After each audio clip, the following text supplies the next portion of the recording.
আপনাদের সকলকে আবারও আন্তরিকভাবে সালাম জানাচ্ছি। আসসালামু আলাইকুম ওয়া রাহমাতুল্লাহ। সাথে সাথে আপনাদেরকে স্মরণ করিয়ে দিচ্ছি, যথাযথ দায়িত্ব পালন করতে হবে। যদি দায়িত্ব পালনে গাফলতি করেন, নয় ছয় করেন, আল্লাহর আদালতে পাকড়াও হয়ে যাবেন। আল্লাহর পাকড়াও থেকে কেউ রক্ষা করতে পারবে না। তাই সেই কথা মাথায় রেখে ইসলামী সমাজের বক্তব্য দেশব্যাপী বিশ্বব্যাপী ছড়িয়ে দেন, এই আশাবাদ ব্যক্ত করে আমি বলছি, আজকে আমাদের এই যে মানববন্ধন শেষে বিক্ষোভ মিছিল।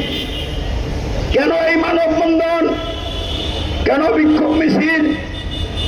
আমরা আমাদের জায়গা থেকে ইমানি, নৈতিক এবং মানবিক দায়িত্ব পালন করতে চাই।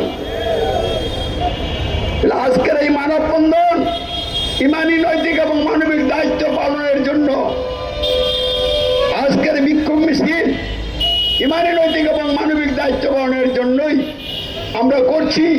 আমরা এই মানববন্ধন থেকে জানান দিচ্ছি,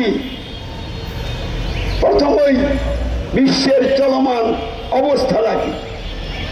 বাংলাদেশ সহ বিশ্বের প্রতিটি রাষ্ট্রে বিভিন্ন ধর্মের মানুষ, গোত্রের মানুষ, বর্ণের মানুষ বসবাস করে।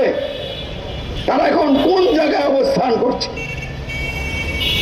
এই কথাটা বোঝার জন্য আমাদেরকে জানতে হবে, বুঝতে হবে। মানুষ সমাজবদ্ধ জীব, মানুষের প্রয়োজনে সমাজ এবং রাষ্ট্র